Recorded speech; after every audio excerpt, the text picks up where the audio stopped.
Thank you, Sophia, and thank you also to Jesper for the work he is doing for CMMC in the States, and Matthias as well, and for Sensec for having this group on and making all the preparations and helping with having the meetings and so on. So just a little word about CMMC and where we are at the moment. I think Jesper said it. There's a lot of things going on at the moment concerning CMMC. In fact, there hasn't been a final rule concerning CMMC, so it's not 100%. We're not 100% sure how things are going to work out. Last week there was a Senate hearing where the Cyber Committee in the Senate was briefed from some of the new people in the Biden administration about the CMC program, and we can say that it is moving forward, and the Biden administration is putting stress on that we should continue the way they have been doing so far and has been working with CMMC. One of the things that they talked about during this hearing was that there are going to be some changes to the CMMC program, and they didn't exactly tell what the changes were going to be. But afterwards, there was a lot of people in the States, talking about this and writing about this on LinkedIn. And some of the very wise people said that it's probably going to be some changes concerning the CMC-AB, the accreditation body, because there's been some doubt about how it works and conflict of interest and so on. But as I said before, the Biden administration is dead set on getting this up and running. So they expect that within the next 30 to 40 days, there should be a final rule on CMMC, and from then on, it should be ready to move forward and include it in the clauses in the contract. So that's a little about CMMC. I have three things on the program today. One of the things is that we were going to have Matthew Titcomb from one of the C3PAOs in the States to be with us, but he was summoned to court, not because he did something criminal, but he was going to be on a jury and couldn't avoid that. So he gave me some instructions and so on concerning what he was going to talk about, and I hope that I can fill in that part. I'm going to talk a little about CUI, and then I have invited Alan from Multicot, who's working on implementation at the moment and has gone pretty far with this, I think, who's going to talk a little about how they're doing it. And then Renee is going to talk a little about the work he's doing at the moment, where he's setting up a system and enclave for handling CUI. But let's start with the CUI. You can say that CUI is the mother of CMMC, because if there were no CUI, there would be no CMMC. Next slide, Renee, please. Yeah.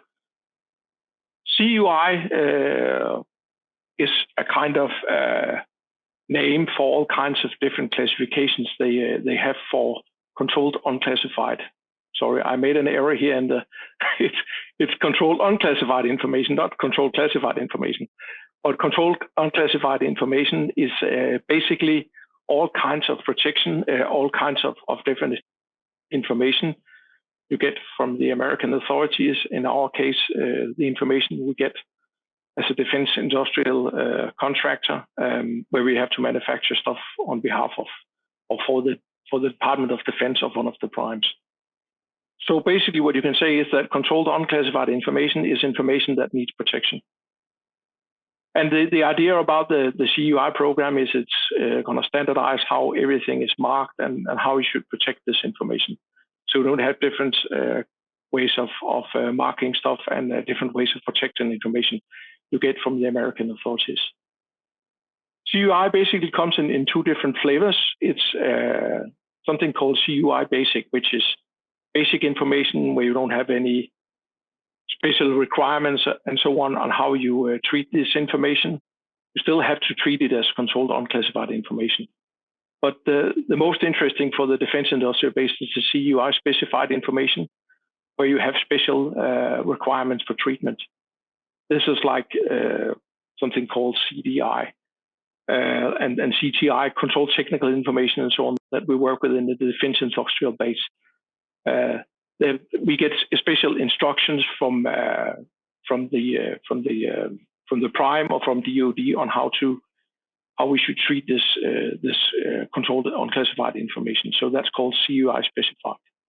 That is, I have added to the on the last slide of the presentation links to places where you can look up more about the CUI and how you can find out, categories and so on concerning CUI. Next slide, please. Yeah, concerning CMMC and the list, we're talking about two different types of information. One of them is called FCI, which is federal contract information. That means if you get a contract from DoD or from a prime, and the information that's in there should be treated as what we call FCI, federal contract information. If you only have federal contract information and only get that information from DoD or from your prime, then it's not necessary for you to have more than a CMC level 1. So CMC level 1 is basically made for protection of FCI. As some of you remember, CMMC level 2 doesn't have anything to do with CUI. So basically, you could also have a CMC level 2 if you're working with and managing federal contract information. But I don't think that a lot of companies will be able to stay on CMC level 1 or just go on for a CMC level 1, because often when you get stuff, when you get orders from DoD or from your prime, they will need special manufactured parts and so on, and that means that it will become CUI. And when it becomes CUI, it's controlled unclassified information, and that means that you need a CMC level 3. So what you can say about CUI is that it's information collected, developed, received, transmitted, used or stored by, and so on, and what are written down here. All kinds of information, both the information you get from DoD and you get from your prime, contract information, drawings for the things you're going to manufacture for them, and so on. But a lot of the CUI is the information that the company make for themselves. So let's say you get a contract on manufacturing something, a part for an airplane, then the information about the drawings and how it's going to be made and so on is to be considered CUI, but also the things you make, your own drawings, the parts and so on, is going to be considered as CUI. So a lot of it is manufactured, in fact, by the contractor themselves. There's a small drawing on the right side where you can see the FCI and the CUI. So next slide, please. Yeah. One interesting thing that everybody asks about is how do we know if we have controlled unclassified information? We manufacture something from DoD or from a prime, and we have a contract. Where does it say in the contract and that it's CUI, and what type of CUI do we have, and so on? The answer to the question is it's not simple, but one of the ways to find out if you carry CUI is to look into the contract, and in this case, it's a contract where they have a tick box. So when they send out this contract, it will say that you have there was a clause called 7012 you have to abide to, and that's safeguarding covered defense information and cyber incident reporting, long word. And that means that the contract concerns CUI, that you need to process CUI. So that's where you know if you have controlled unclassified information or not. There have been cases, I know, that where they just tick off this box and then you don't really have classified, unclassified information. But that's a matter of going back to the acquisition office and ask them, about if they did this right and so on.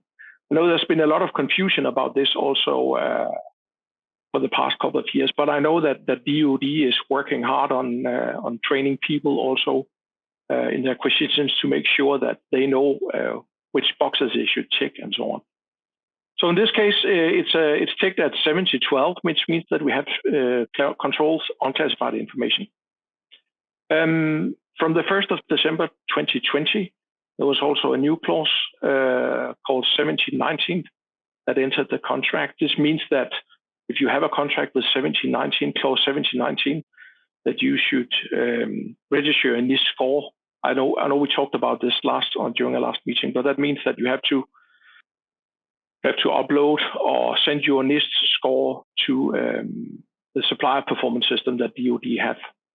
And clause 7020 means that they can go out and audit your system. You give access to DoD to audit your system if necessary.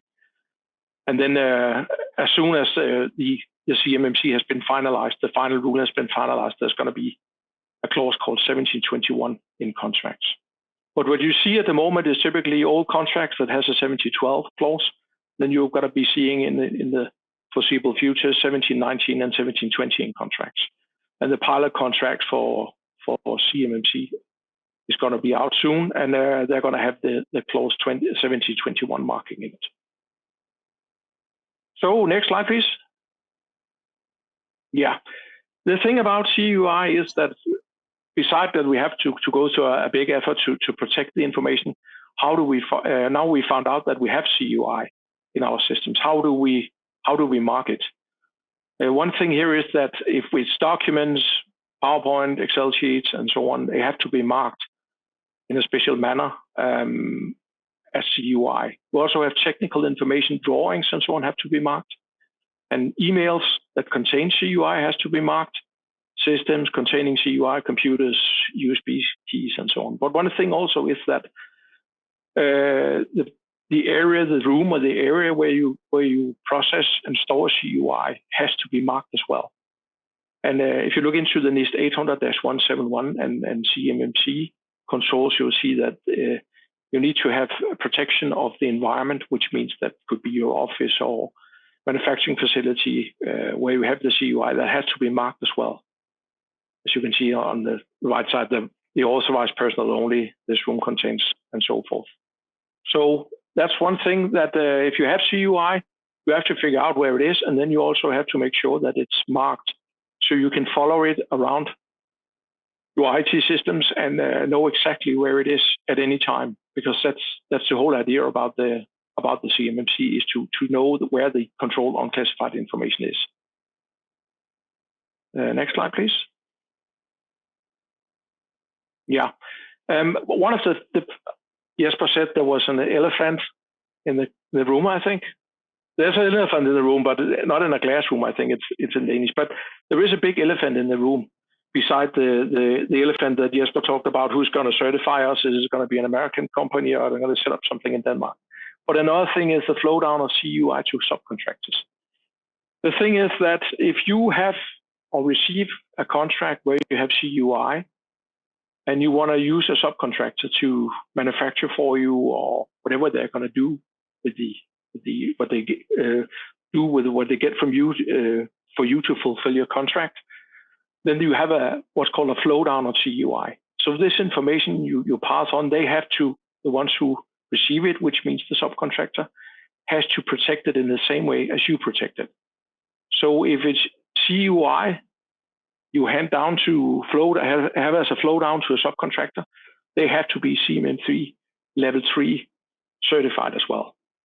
And I know that's been a very, very big problem. And it's going to be a huge problem, because it means that even though that some of the larger defense industrial-based companies in Denmark, they can prepare for CMMC and get ready for it, they need to make sure as well, if they use Danish subcontractors, that they are CMMC compliant as well.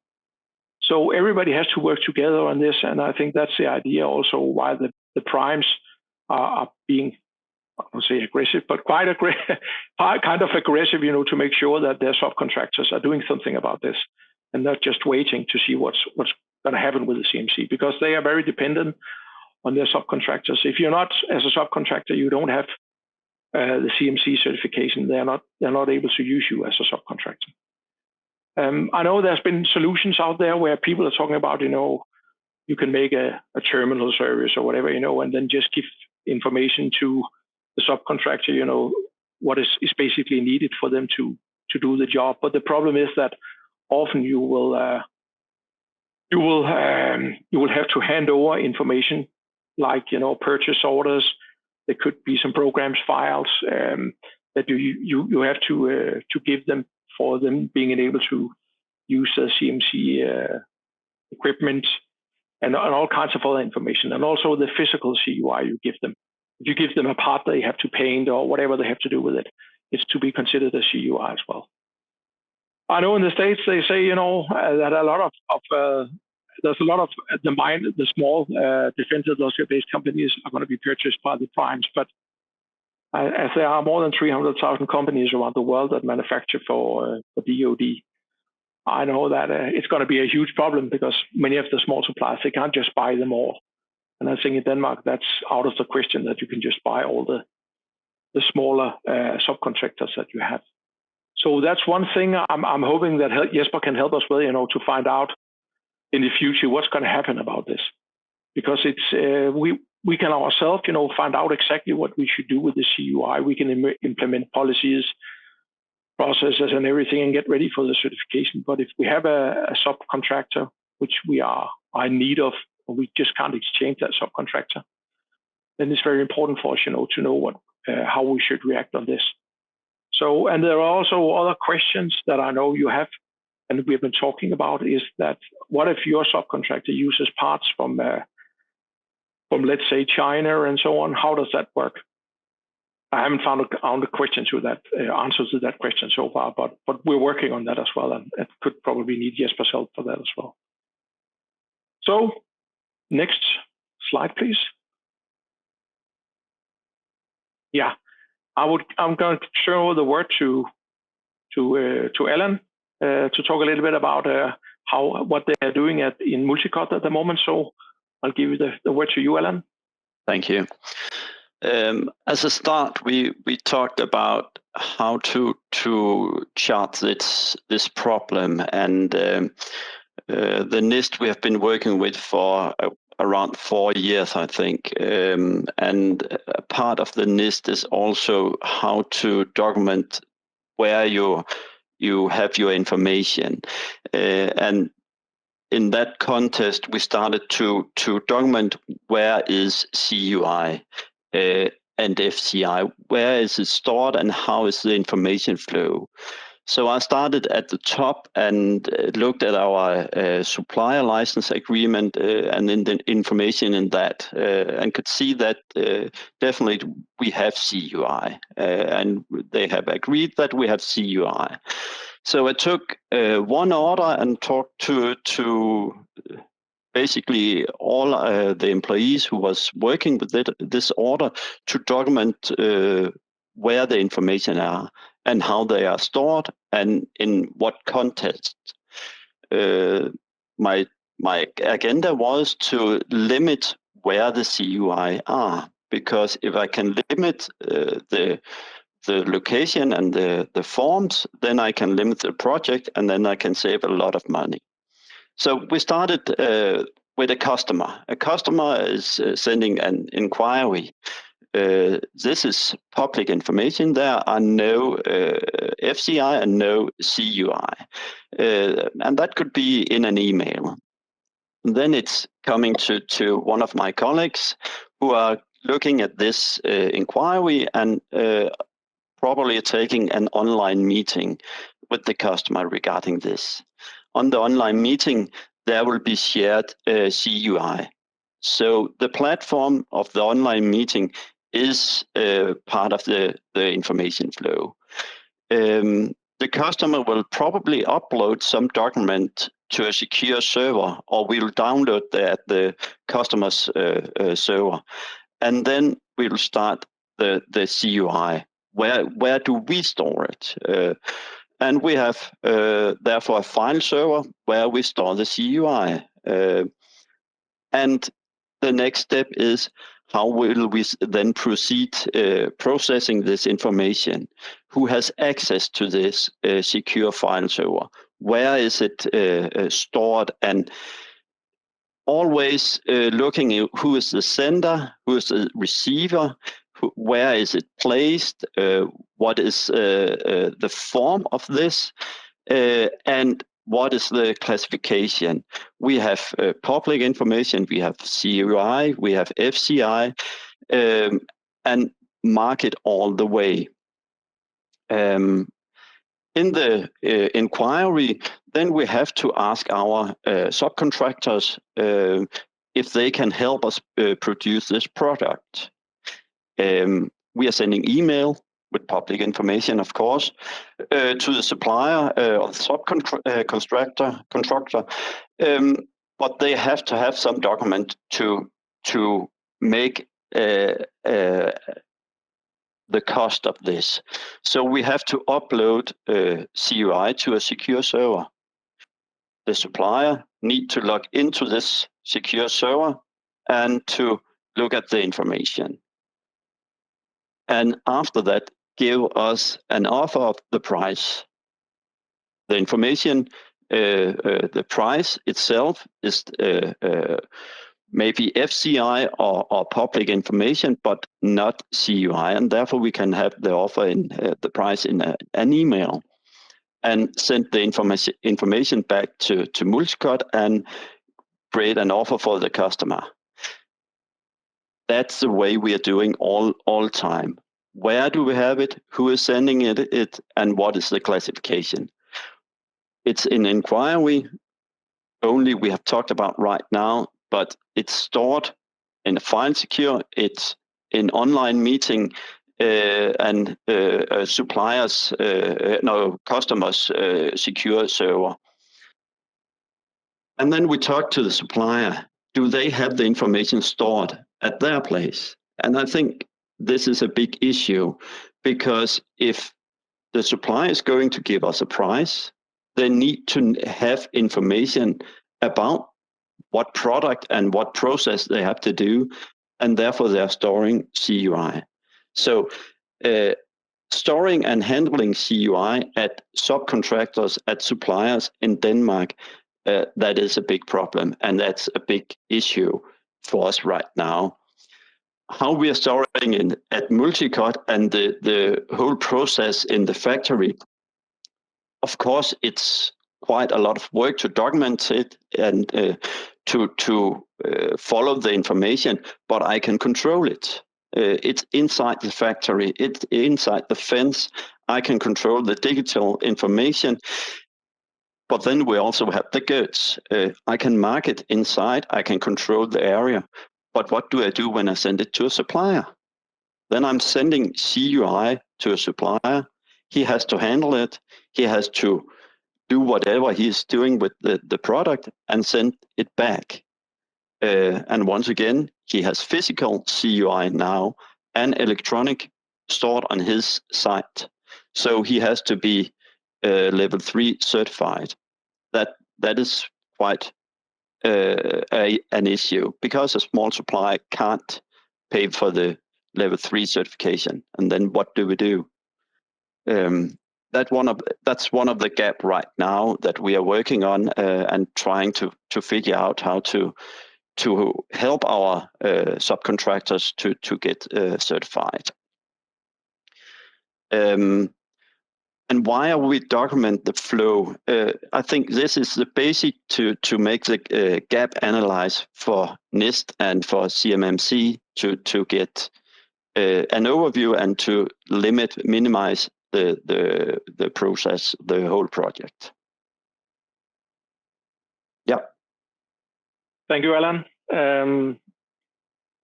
I think it's a good idea, as you have shown here, to kind of map the flow of the information to make sure that you find all the CUI, and it would also make it easier, to limit the scope of the CMC where the regulations are gonna be implemented. So, but thank you, Alan, and let's move on to you, René. You have something drawing to show us today. So yeah, this is a lot more technical solution for actually working with the CUI. What I'm going to be talking about is the enclave solution to hold CUI.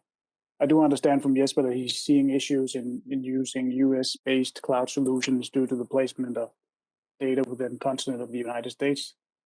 This is, however, the only solution that we can get approved at the time being, according to the C3 PAOs and other US partners. And the reason for this is that the US is enforcing something called FedRAMP requirements for cloud solutions. which at the time being only is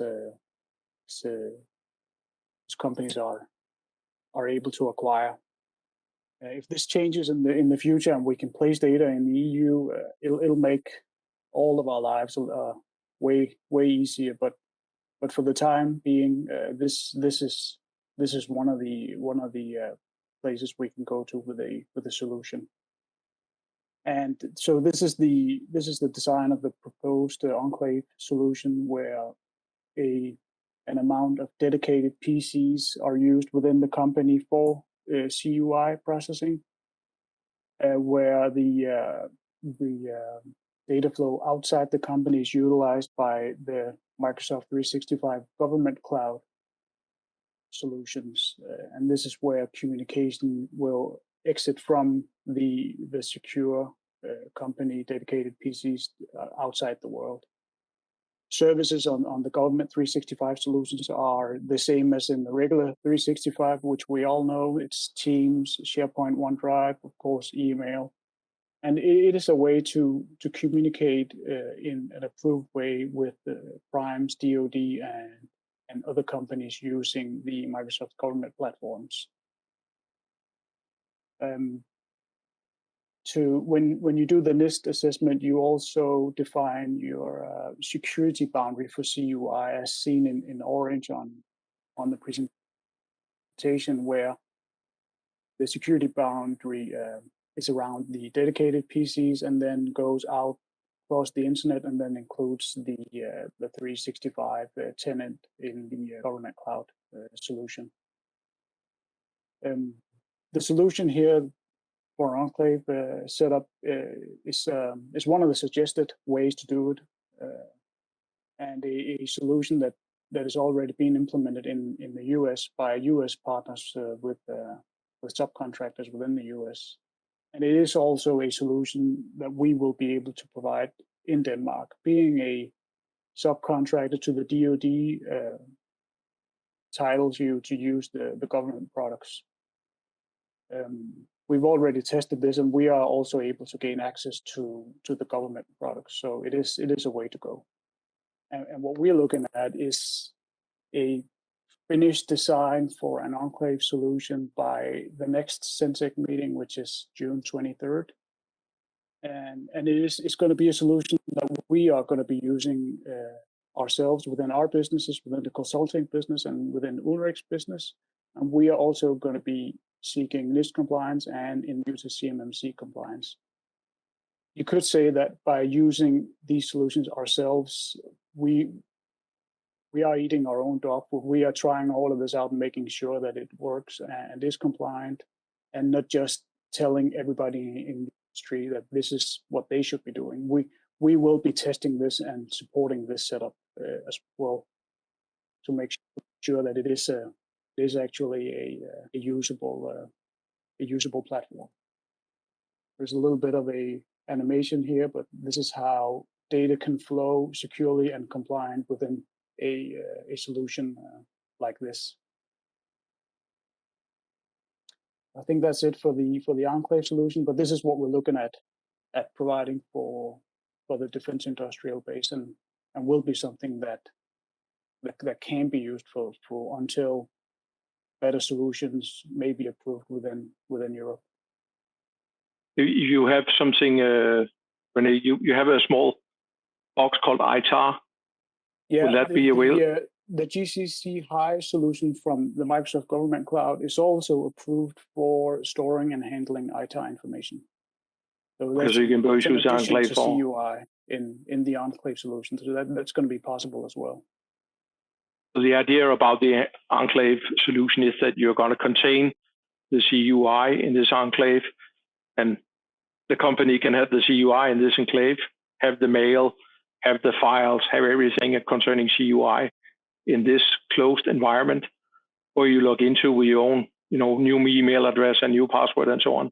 And when you're finished sending mails and doing your team, having your team meetings with your prime and so on, you can log out and you can log into the business own existing IT system. Is that it? Yeah, that's more or less the setup. But it will be an extra set of of computer equipment that the company needs to have in place. It won't be possible doing terminal services solutions within the existing IT solutions. We've already tried to test this with the C3POs, and their answer is clear that they won't approve a solution like that. It needs to be contained within a dedicated infrastructure, which could be a dedicated PC.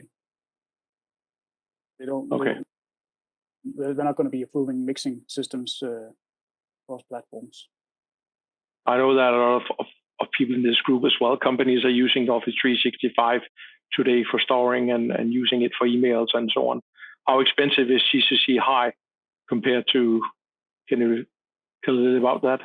Yeah, it costs about double the price of a regular Microsoft tenant 365 solution. So it is more expensive, but there is also a lot of security features that they are providing within this platform. So that's what comes with it.